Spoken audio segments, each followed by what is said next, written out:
Hey, everybody. Thanks for joining me on Sunday night. I know it's playoff night, but thanks for joining me on Close to Death. I'm Selena, and I'm with Fear Paranormal. I'm your host, and tonight we have a pretty cool guest on, Aron Houdini, the only living Houdini, which I have to correct that now because your son is now another living Houdini, Mr. Amadeus. Aron, are you with us? I am with you. Good deal, man. It's good to talk to you. I hadn't seen you since Phantom Fest. Yeah, down in Texas.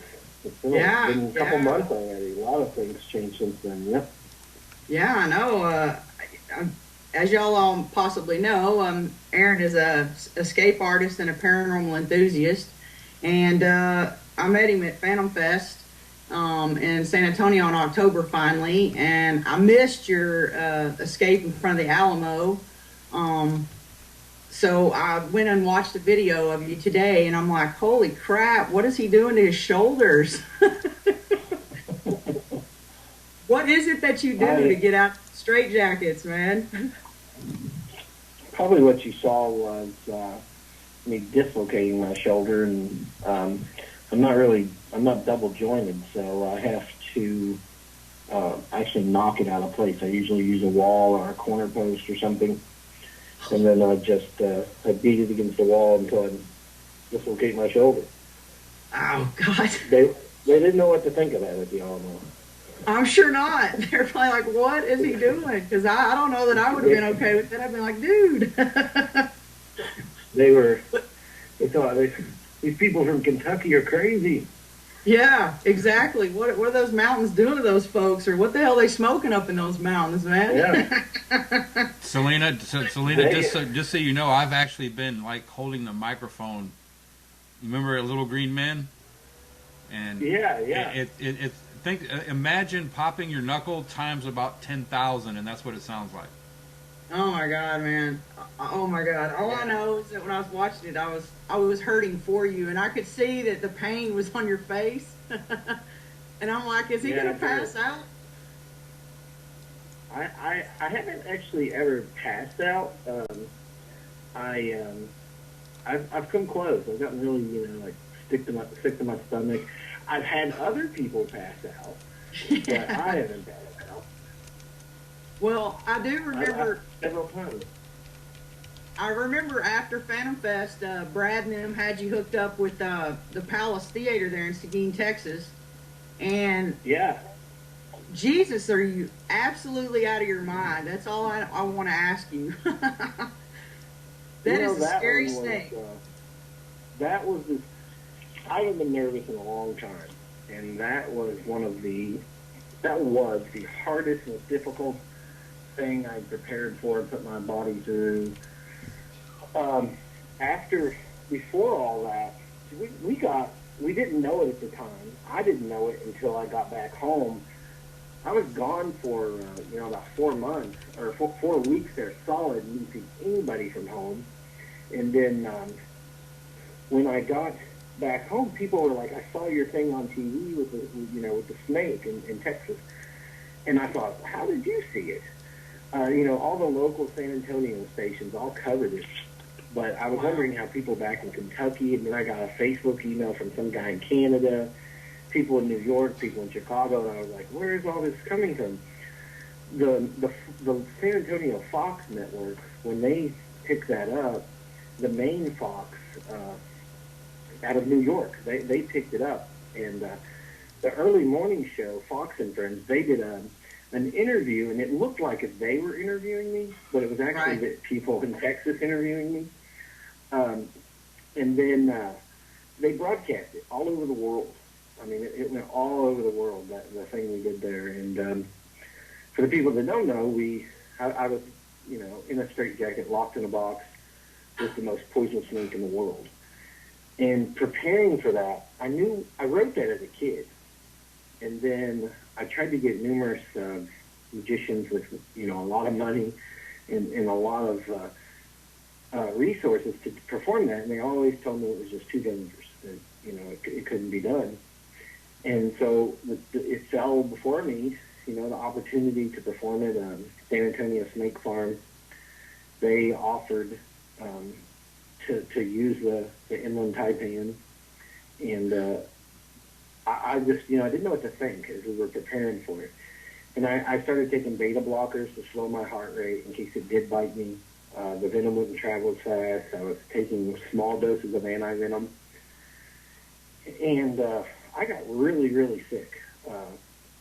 People don't see the behind-the-scenes thing. And that was one of the, that was very scary. I was staying with Brad Kling there in San Antonio as we prepared for that the couple days before the show. And we almost made it like a 3 o'clock in the morning emergency room run. My temperature was 103.5 for 3 days. Wow. I was really sick. And then when I did perform, my throat was so swollen shut from shock. My body was, they call it neurotoxin shock. I was swelling. I had to eat ice throughout my show to keep the swelling in my throat down. I couldn't barely talk. Wow. We performed it, and it was one of the scariest things. I had a panic attack when it was over, but I did something that no one else had done, and I started having magicians and escape artists calling me. First thing I done was I went and patented and copyrighted the whole name of that escape, what I've always called it, the idea behind it, which magicians do. They patent and they guard all our secrets and the names of certain tricks. So there was a trick I come up with years ago that I wish I would have just held on to, and I performed it at a convention, and a magic convention, and a year later everybody was doing it. So now we guard our secrets, and that's the first thing I did when it was over. And the second thing was, I actually had to see a doctor because I thought I had, there for a few days, I didn't know what was going on, but I actually thought I had brain damage from that. I was having problems memorizing things. I forgot. I was performing the following week in Kansas. In Galena. And while on stage, I totally forgot one of my tricks. I was in my hand, a trick I'd been doing for 12 years, and I could not remember what to do. Wow. So I was kind of, freaking out, thinking I had some kind of brain damage from the high fever and everything. So, I mean, people didn't see what all I went through for that particular escape, but that is the most difficult thing that I had ever done. And I still having I think about it. I've had several dreams about that. I had nightmares, some people would call them.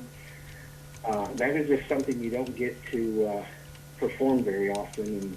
And I am very proud of that one. That one is scary. Well, let me just tell you, Brad Kling was extremely concerned because I've never seen him post on Facebook regarding being concerned about something, but he was like, man, I don't know, I'm just letting y'all know that I'm not making him do this, that I'm trying to actually go, are you sure you want to do this? This is insane. I mean, when y'all went and saw the snake, he had made some kind of comment about how that snake was so damn fast that being as big as he was like Spider-Man and climbed the wall getting the hell away from it. I wish I could show you guys the video when we first met the snake. Brad wanted cameras there. They have a production company, Brad and Barry's production company, and it's Nine Diamond Productions, and they're filming a thing for me. And Brad wanted to be there with the cameras. Oh man, I took my cell phone out. He had his camera going. We can't show that part to the public because we were in an area that we really wasn't supposed to be in. Right. And oh my gosh, I still have it. If I ever see you or anybody listening, I'll show it to you one-on-one because we didn't make that agreement. We made an agreement that I couldn't publicly post something. Oh my gosh, it's so funny because if you know Brad, he's the size of an NFL linebacker or a small minivan. Yes. And it was like he was Richard Simmons. I mean, it was an unreal vertical leap. And if you hear him tell the story, I ran too. which I was startled. The thing that we were expecting this slow, moving taipan, because that's what I was always told. They were very slow. This thing shot out like a slinky. And, but I got tackled by Brad, and my camera's like flipping my phone, and you hear him it just beep. I mean, there's nothing he didn't say in 5 seconds. Oh, I'm sure. But it was so funny, and then Brad realized, that we're using a real taipan. A lot of people close to me were like, "So where's the fake snake?" The guy building one of the people we wanted to build the box that I was going to be in. They backed out and wouldn't build the box because they were like, "Well, where do we put the trap door?"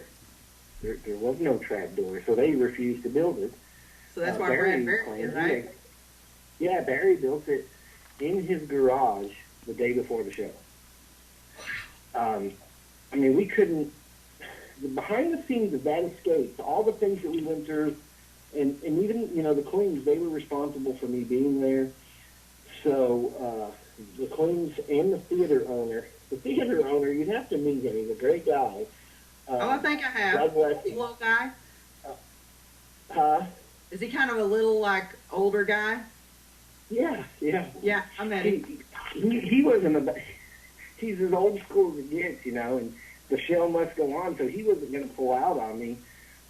He was going to let the show go, but Brad and Barry, they were, a couple days before the show, they, wanted to have a heart-to-heart with me, and look, you got to tell us how this goes. Our wives are getting mad, saying our wives are going to shut the show down. They're afraid you're going to get killed, and their family's going to sue us. I think my uncle had contacted Brad in an email and told Brad that, see, I got bit once before. I was in front of my hometown, but it was by a copperhead. Yeah. And I ended up in cardiac ICU, but the reason for that was because they give me liquid Benadryl, and I'm allergic to it. So that, on top of the snake bite, I was I was having some issues. But my uncle had contacted Brad and said, Aaron's going to tell you that it's safe and that he's done this and there's a secret and he's going to tell you everything possible, but I promise you he's doing what he's doing and you need to put a stop to it. So me and Brad, we kind of like, well, he's going to not allow the show to go on. They're pulling out. They're not going to let me perform. And I called the theater owner and was like, hey, I've got liability releases, insurance.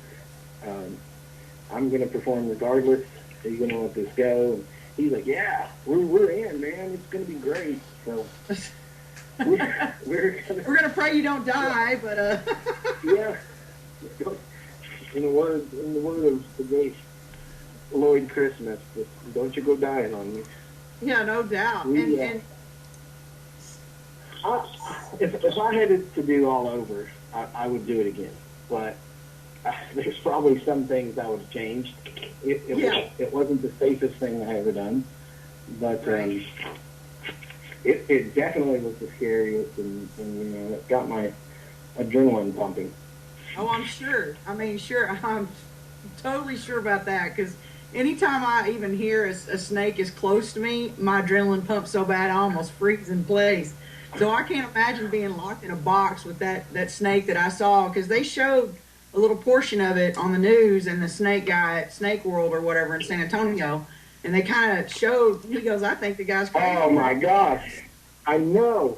We could have made, I'm telling you, it's all the things. When you're messing with a gardener snake or even a stinking copperhead, it's one thing to mess with those snakes, but when you're messing with the most poisonous snake in the world, now there is a sea snake that's just a little bit more venomous, but the taipan is the most deadly land snake in the world, and it releases such an amount of its toxin that nobody survives. You get bit by it, you die. They hand you a cell phone, say, hey, you got like 5 minutes, call your family. It's over. My God. And hope you got shitty service, right? Yeah. So about Selena, doing all those things, like the beta blockers and the anti-venoms and all the preparation, I performed my whole show with an IV in my arm, and the audience could see it. And, they're just like, the audience show up, and they see all that, and they're like, wait a minute, did we just show up to, this Houdini guy going to kill himself? Is this real? Suicide, When the news guy, when they come in for the interview and they are filming the taipan, the guy behind the camera is just terrified of snakes. And the taipan jumps into the glass. And you see this on all the videos are still there. They get like so many hits. On that video alone, more hits than probably anything else I've ever done. And when it jumps at the guy in the camera, the snake handler, he jumps, and the hook that he's using to control the snake breaks the glass in the front of the cage of the snake. Oh, and the whole place is full of like people paying to get in there, like little kids and just, oh my gosh, I'm like backing people up, like little kids that's over there looking at the anaconda. I'm like, get out, run. I didn't know. I mean, if we would have filmed the whole thing, people would be like, wow. I mean, it could have been a TV show because of all the things that happened behind the scenes. It was just crazy. Wow. Oh, man. And a lot of funny things, too. But then, you know. You get done with all that, and you get done with all the beta blockers and doing that. And so Galena, when you go to Galena, that must not have seemed very much of a big deal. And what did you do in Galena? You hung from your feet over the bordello one night. Yeah, all those shows was a thing. You know, we're putting the world's most deadliest escapes, the snake escape, and then one night they hung me upside down over Route 66. So I get to say, and you know, now in 2013, I actually had Route 66 shut down for me. I mean, that was really cool. To say I hung upside down over that town there. You know, yes, that was just out of all the things I did last year, or really in my life. I don't think I met a town ever like going to Kansas. I expected different things. You go into different towns, and usually, and I don't mean it in the wrong way, but usually it's the same old thing. Everybody's glad for you to be there, and wholeheartedly they really want you there, and they're excited about you being there. But in Galena, I just felt it. You know, it wasn't that, you know, they were excited for me to be there, and I'm sure they were, but it was, you felt like genuine. I've never felt anything. Yeah, I've never felt anything like I did when we were there back down. When we were filming Shadows on 66, I mean, from the mayor all the way to the police chief, all the way to you know, the guy that owns the bordello, all these people, the diner people, everywhere you went, I was like, when's the shoe going to drop and I'm going to meet a jerk? When's the shoe going to drop and I'm going to meet some asshole that is not friendly? But everyone in that town is just amazing. I love those people, and I brag about that town and those people all the time. I would seriously, I told Bridget, you know, the next time we go there, I would seriously move to that town. It's a very small town, but they were, I mean, it was such an amazing town. Everybody there, I didn't meet, I mean, it was just, I can't go on enough about it, but I mean, I hope to return there quickly and be there for whatever reasons. I mean, I really, really enjoyed being there. But yeah, they hung me one night. The next day they set me on fire. They shut down. They're the greatest people, but they hung me one night. Oh my gosh, I had the best time. They set me on fire. They built this big, what we call the challenge escapes, and you build things and you see if I can get out of them. And they built this big box. I mean, I have pictures of it. I mean, it was just insane. Steel bars in the front, a window so people could see me in there and see that it's going. And I am actually still healing from that night. I had my hand in a place it shouldn't have been at the wrong time. And when they set the box on fire, I suffered burns on 3 of my fingers. And crap. My three nails, all 3 fingernails come off. And but it was so funny with like several hundred people, and they're all gathered out there. It was snowing, like freezing rain. Yes. It could have been a worse situation for an outside magic show or an escape. But these people, the entire town's like out there, and it's like sleeting rain, and they're just standing there like it was a sunny 75-degree day to watch me, you know, do this. Mm-hmm. And the police are all lined up behind the people watching in the box. There was so much, we soaked it in diesel before we did all this. And then they light it on fire, and it's like the door sucks in and like bends back out. It's like, like a backdraft type of thing. Yeah. And there's people in the audience like crying. Oh my gosh, we killed Houdini. Each week, each town thinks they kill me. And I'm standing, it was so funny, one of my shoes like gets burnt and catches on fire. So I kick my shoes off and roll my pants leg up, and I'm walking, and I come up behind the police department as I'm hanging there in the air, and they actually put the fire department puts the fire out, and they cut open the box, and I'm gone. We have all this on film. This is out in the middle of the street. Right. And the town's just like, what in the hell happened here? What's going on?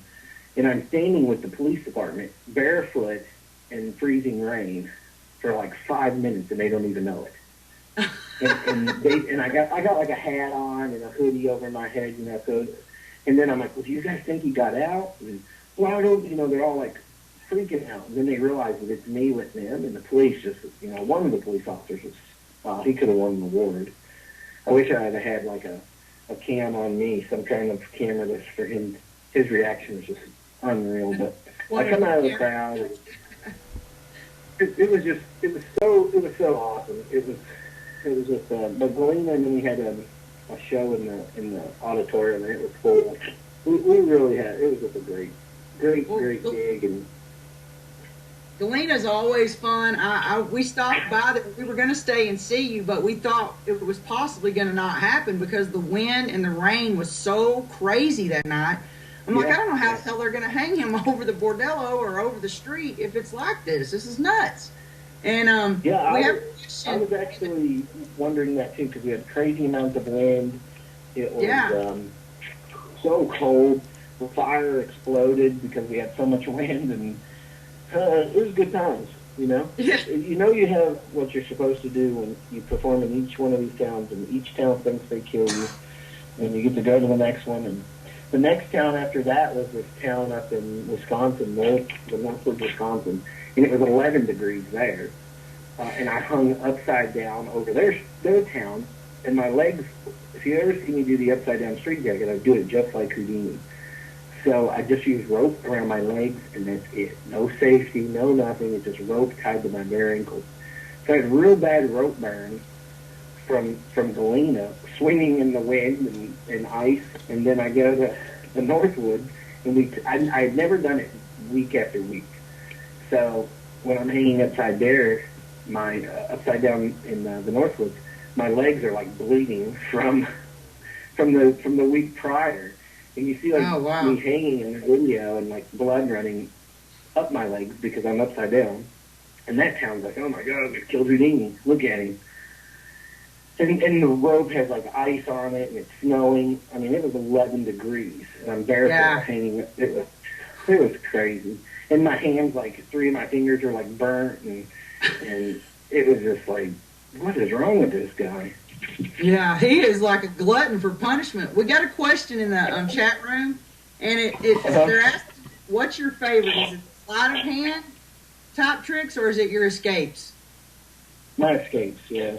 I would choose those because what I do is I pride myself on using real straitjackets, real handcuffs, real rubber gloves. I was in Nashville at a convention called Full Moon Tattoo and Horror Film Convention, and the guy's about to drop me in a bunch of water again, freezing, and he's putting handcuffs on me, and he's a cop, and he's like, these are real handcuffs. And I was like, yeah, I know.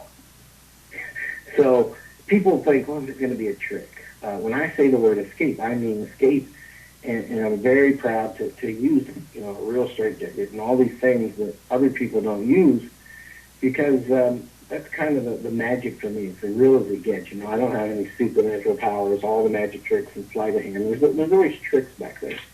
Right. So I'm very proud when I get to perform my escapes, and especially when people find out, oh, wait a minute, this is real. Yeah, true. You're really gonna hang me. But no, you're really putting me in a box with a snake.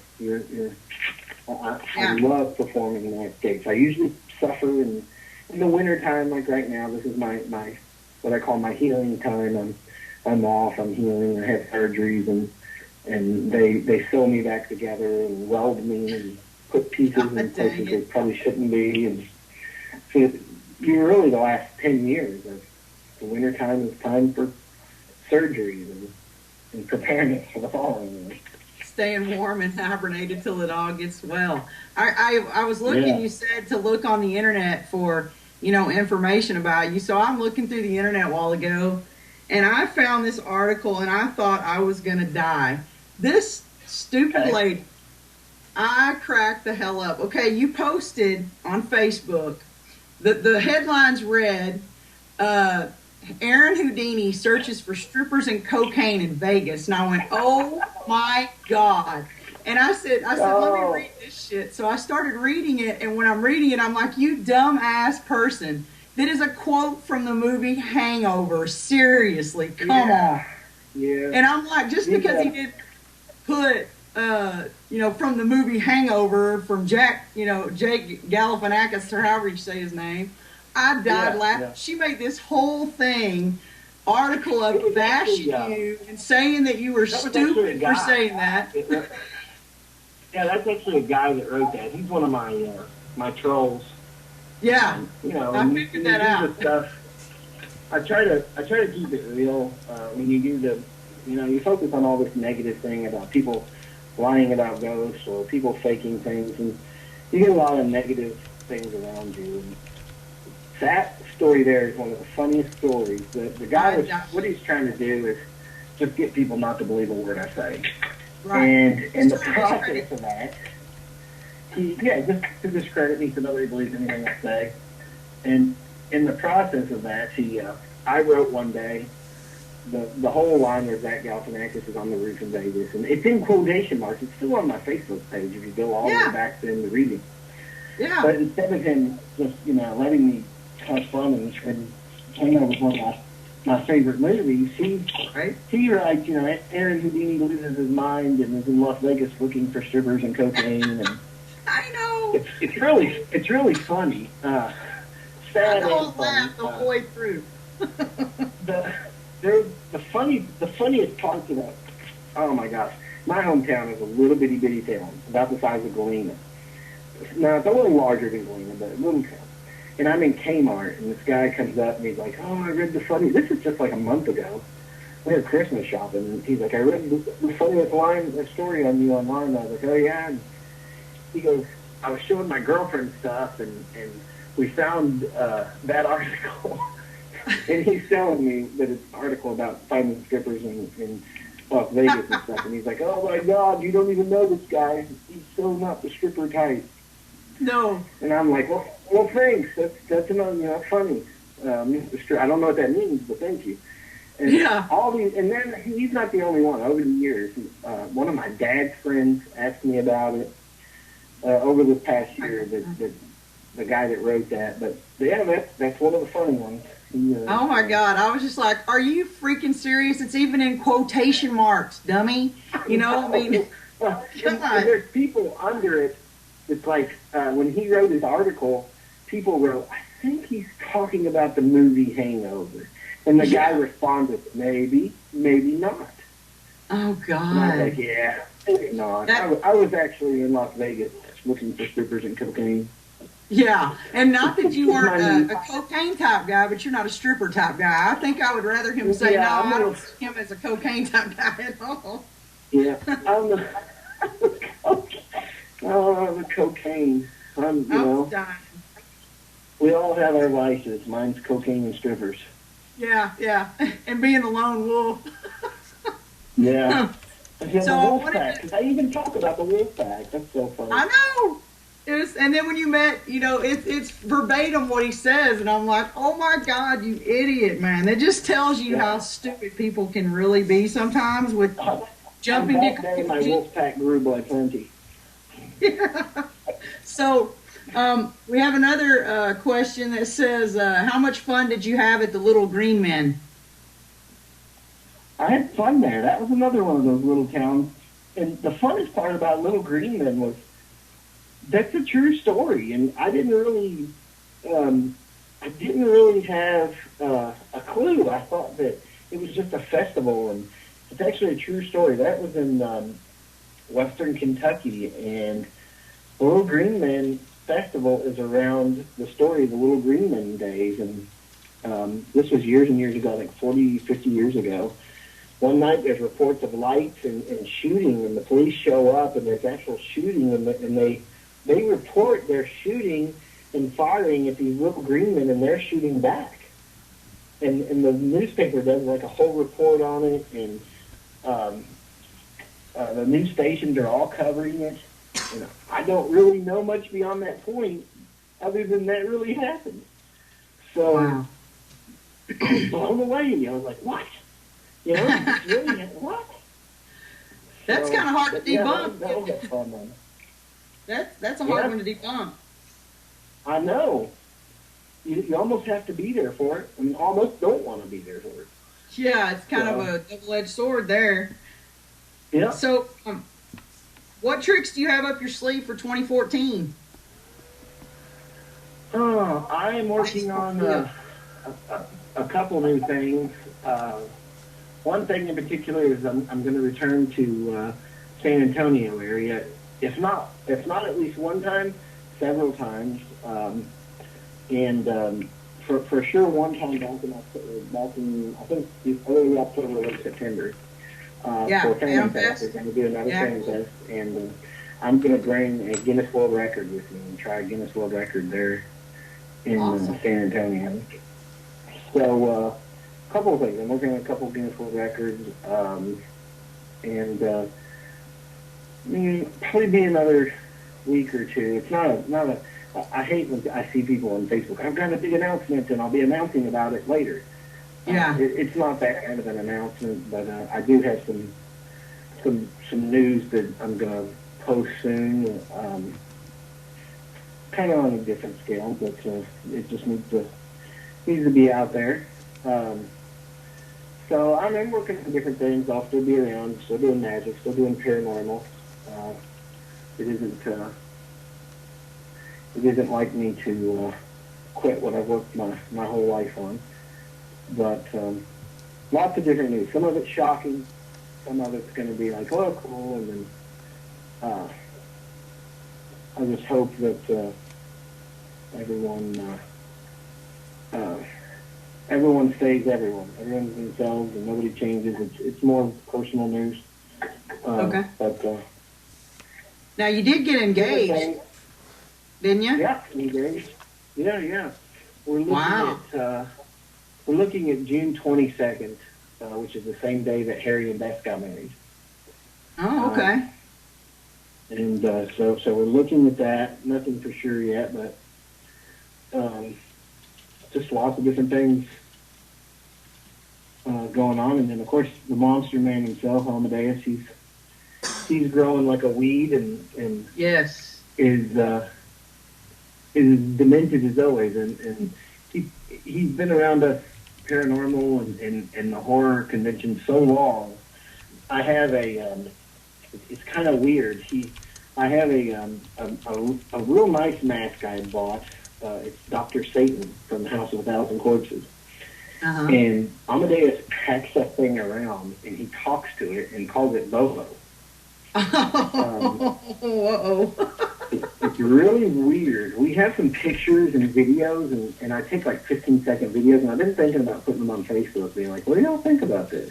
Yeah. And he puts it on, and he scares us. He's really into scaring people and really into hide and go seek. Now, he hides in the same spot every time, though. I'm trying to get him to change spots. Yeah. New spot, buddy. But he takes Bobo, which is actually the head of Dr. Satan, and Oh my God. takes it into his room where he has all these Disney toys, and he sits on the floor and talks to Bobo. So we're like, maybe something's not right. Maybe we're just, we take him to all these conventions, and Freddy Krueger's walking around with him, and, the Monster Man himself. We've got a picture of the Monster Man from Sci-Fi, and he's like holding him and making like all these evil faces, and Amadeus is laughing. You know, like, you're supposed to be scared. Just fearless. And he just, nothing scares him. He loves hiding in spots, like you'll hide beside the stove or the refrigerators, and you walk in, he'll jump out. Rawr! Oh, how funny. He's only 20 months old, so it's kind of weird. Hey, you know, he's an old soul player. I know, he's made for this stuff. Now, I think maybe I'm just I'm the pre-show. He's the one that's going to have the goods going on. I've never seen it. It's weird. I'm going to post some of the videos so you guys can see Bobo. It's really different. Well, Kim said that she wanted to know if she gets to be the flower girl at your wedding. And sure, I don't think we have one yet. Oh, well, there you go, Kim. And then Yeti wanted to know if Amadeus has ever tried to escape anything just yet. This is weird. His high chair, which we buckle him into, no problem. He's out of that, and his knots, it's weird. Oh, you have to see it. He jumps off the top of it, and he cannot land on his feet. He just flops like a thing of putty. Oh, my God. He's not scared at all to jump off things. He likes climbing to the top of the couch and jumping off. But there's no one there to catch him. He just likes hitting the floor, I think. He is not fearful at all. He does... we had to get him this plastic pair of handcuffs because he's always wanting to pack he finds... I have like 700 pairs of handcuffs laying around in boxes and in my case, and he goes in and like gets them and he wants to take them with him, but they're, if they hit him in the head or something, he's swinging them to break something. So he packs around his handcuffs. He likes putting things in my straitjacket so it's open, and then he gets inside it and hides in there. Wow. Because he fits all the way up in there. So yeah, he escapes out of things. This Walmart or a grocery store or something, like the shopping cart, no problem. Even if you buckle him in, there's no problem. He's out. It's in his blood, dude. Yeah. It's in his blood. And then I get mad. I'm just like, oh well. No, you can't get mad at him. I've always wanted to know because... Yeah. I wanted to know kind of when exactly your interest in the paranormal started, because I never have really read up on any of that. Like, when exactly did you get the fever to do all this? Oh, man. Well, as a kid, I always, checked out the paranormal books and all the ghost books and all the things out of school. So I always had an interest in it that I can remember. Really, it was 1996. I took a group. We had this old house. It was notorious for being haunted where I lived. A murder had taken place just a couple of years prior, like 94. And right. So it come kind of the house of, the local scary house because somebody got murdered there. Right. And we would take people there and scare them. In high school, we would take girls there and just scare them so they, hold on to us. It was really just a scheme. And then one night we go there, and everybody in the group said that there's this big bright light and weird noise upstairs, except for me. I was the only one that didn't see it, but I was the only one also not there because I had snuck out on the roof and was going to come in another window and scare people. So I didn't hear anything, but all I heard was everybody start screaming and run out. So I kept going back to the place, trying to find out what it was or what it could have been or to see it myself. I never did. But that was the one moment, in 96 that I really remember thinking, well, maybe there's something else that I haven't seen, that I don't have answers for yet. And this is something Houdini was very passionate about.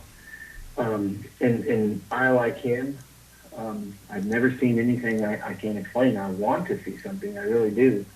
But until that moment comes, I'm just still in search of.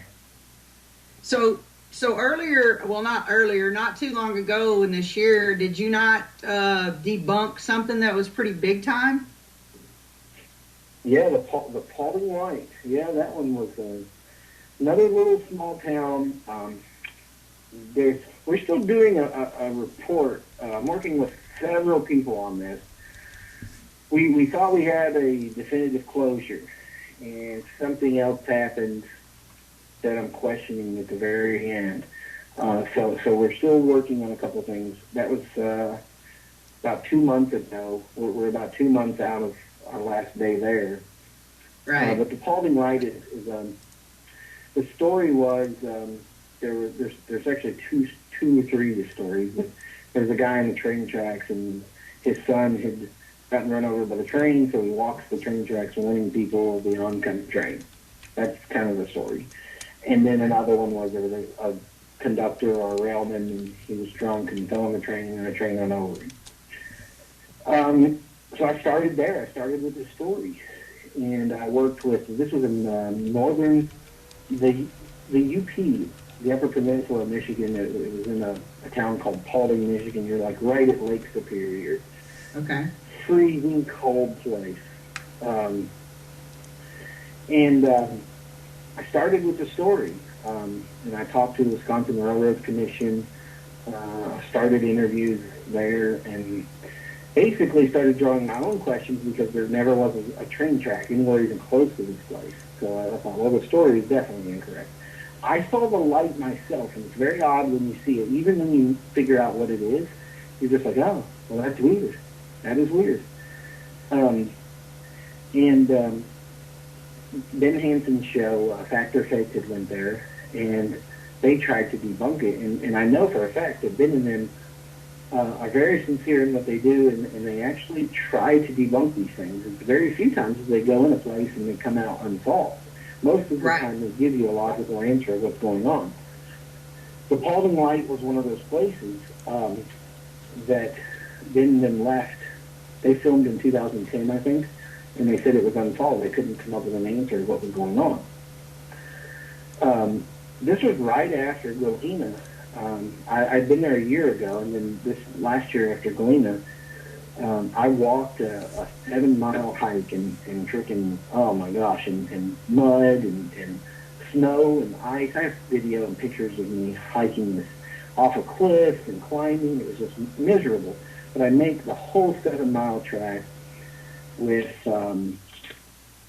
cameras. We actually use some of the lasers from that you guys do in the shadow lasers. Right. And I had the help of with the Wisconsin paranormal investigators, a whole group of those guys. They all helped me. Scott, I want to say Hoochin, this is his last name, and Alan Dunsky and Jay, their whole team. They all helped me do different parts of the investigation. Run the lasers for line of sight. We recreated. It's really weird. I'd interviewed a meteorologist and an airline pilot, and they told me that the barometric pressure in that area was something that was abnormal. And what happens is it's actually really high in that area because it's surrounded in lakes. So when you have a high barometric pressure year-round, you have moisture in the air. Even if you don't feel it or see it, it's there. So you have a higher moisture content than you would in a normal place. It would be normal where I live or something. So this place is surrounded with lakes and moisture in the air year-round. 7 miles away, farther than you can see with the naked eye, is a road. On that road is about a mile stretch of hill that lines up directly with this area that the Paulding Light is being seen from. And the headlights and taillights from that road 7 miles away are being amplified by this moisture in the air. Magicians use it too. We use water to amplify lights from different directions to cause effects. And this was something that was, that no one really had thought of, the lights being seen that far. Now, there was a couple other teams that had went out there and tried to investigate this, and they come up with the answers of the road and where it was coming from. They did do that, but they didn't post coordinates in the exact spot of where the lights was coming from. And they had the right eye in theory, but they didn't give the exact location for the public to go out to that location, recreate the lights for themselves, and using a cell phone or a radio, some kind of contact, turn the lights on and off by command. which Wisconsin Paranormal Investigators and we did. We turned the lights on and off by command and become the first people ever to do so. And so we debunked, we took 2 busloads of people out there tonight, 2 school buses full of people. Some people had never been there before. And they're all there, and they're all watching the polling light, and we watched them, and we listened to them and let them draw their conclusions. And at the very end, I and me and the Wisconsin Paranormal Investigators, we debunk it. We recreate the lights. And it was just, everybody was just like, oh my gosh, are you serious? I can't believe this. But there was a few people that was like, I still don't believe you. But yet we turned them on and off. We did it. A lot of people thought, is this a magic trick? What's he doing? Is this a trick? They refused to believe, this 40, 50-year-old story, actually almost 60-year-old story, is now, it's debunked in this town, this little bitty town. That's all they have. They have a store, and it's like, I saw the Paulding Light and T-shirts and bumper stickers. No. They have all these different, marketing things for the Paulding Light, and it was just headlights from a road, and because of the moisture in the air being amplified. And when Ben and them tried to debunk it, the place of the road that they thought it was coming from was picked for them. The local police put Ben and them on this section of road, and it lined up with the hill. The problem was when you turned the lights on in that section of road, you were 300 feet lower in elevation, which I discovered when I walked the whole trail. And so when they did turn on their lights and try to recreate it, you couldn't see it because you're 300 feet below this cliff, and nobody could see them down there. So it's blocked. So then, the local police actually chose their spot for them. So they were kind of forced into this scenario that was inaccurate. Gotcha. There's actually another 4 miles up the road to where you could actually see the lights, but so it was an honest error or mistake. But, they didn't really even make the error. It was a spot chosen for them. Right. But yeah, once word got out, I was performing that week in some of the schools there, and people. I would finish my show and we'd do little questions, and everybody was like, I was expecting Houdini questions, and everybody was like, aren't you the guy that just debunked the Paulding Light? I was like, yeah. Nobody wanted to talk to me. I was kind of a town bully all of a sudden because I debunked something that they very much believed in.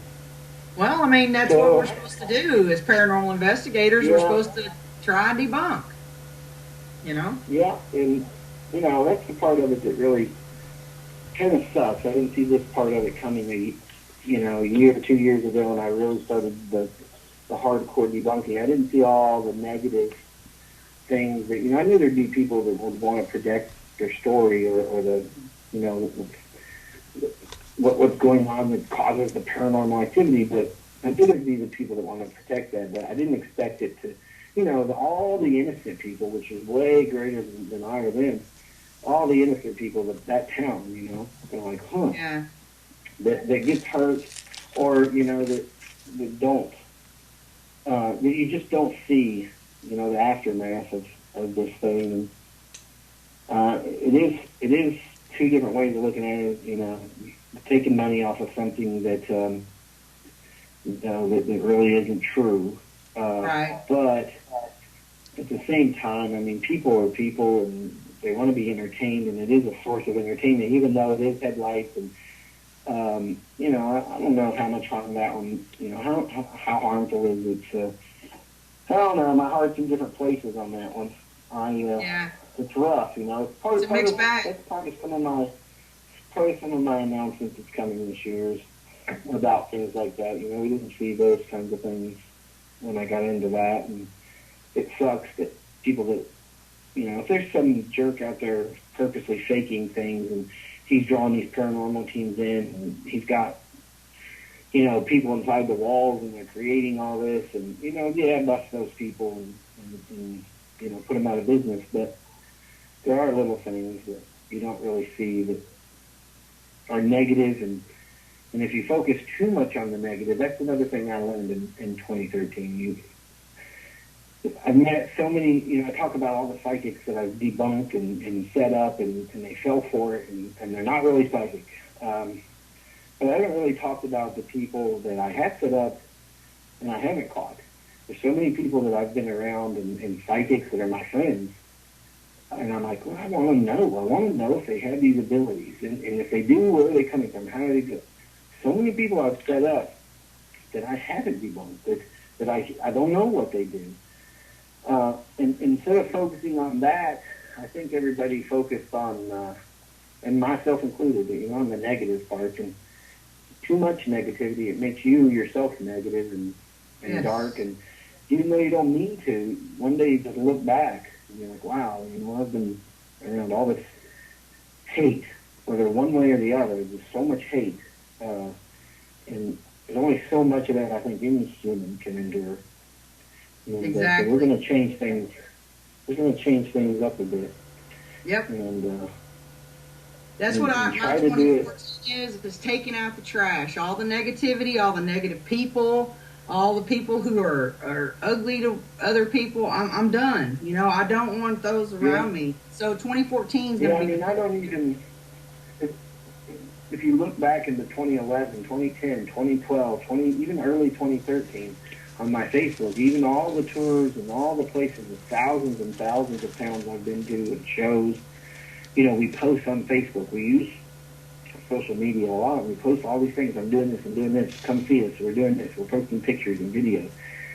And really, Facebook, Twitter, all of them, if you go back and you look at my posts over the last few months, and 6 months, really, I just, to even turn on my Facebook, it's this paranormal group hates this paranormal group, or Yeah. people are writing me trying to get me to debunk somebody in, Somalia, and I'm like, what? I don't know. I can't go to Somalia. Yeah. Just crazy things, and people telling on this person, and they want, and there's so much negativity. That, Yep. If you'd have told me this a year ago, I'd be like, no, I'm pretty tough. I'll be able to take it. And you have to really see the angle that the things we go through, not just me, but, Bridget and even Amadeus. And we had people write us when Amadeus got really sick. Yep. We had people write us happy that Amadeus was sick and said it was my fault because I brought all this bad stuff down on us because, Oh my God. all those things, they just pile up, and there's just too much negative. Whether you agree with living people, or you agree with me, or you agree with the person that shot at aliens in Western Kentucky, whoever you agree with, there's just a different way of even if we want to call it peer review, or we want to call it interviewing, or questioning, or debating, just a different way of sitting down and disagreeing about something or talking about something than the way it's done. So I just cannot get on my Facebook because everybody hates everybody, or somebody's, even if it's not paranormal or magic related, there's people on there that, hate their ex-husband and miserable. Or Yep.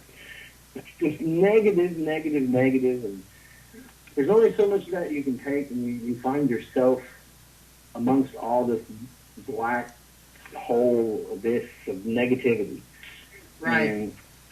And I gotta be a part of something more positive. Whether I get anything done in my life, I'm gonna have to at least be happy in it.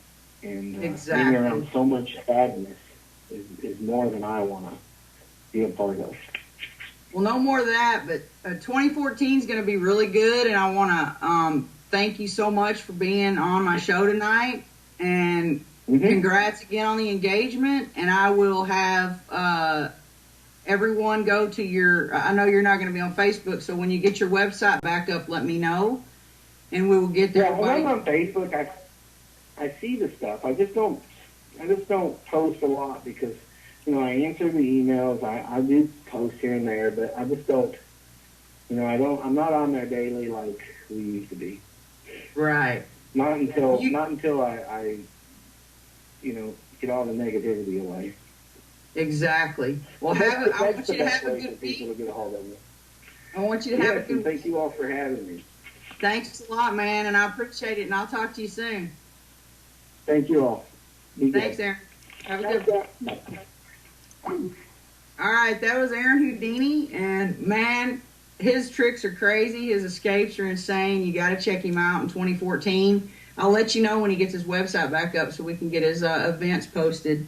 If you want to find Fear Paranormal, we have a website. It's fearparanormal.wix.com fear/1, and that'll get you to our new and improved website. We also have a Facebook page. You can go and like it, Fear Paranormal Society. You can like the show page, Close to Death. We want to thank the sponsors real quick: Syntex Roof Systems, Flanagan's Party Barn, Barry Harger with Ace, the Saba products. Get your skinny on with Barry. Able Towing. And I want to also let you know, if you need any ghost hunting equipment, there is a Ghost Hunter store page on the website. You can click on that and go shopping. I'm actually a rep for Ghost Hunter store. If you have any questions, just inbox me. And next week's guest is the infamous Johnny Hauser, Fear the Beard, from the Villisca Axe Murder House. So you got to tune in next week. It's going to be a good one. And I appreciate you joining.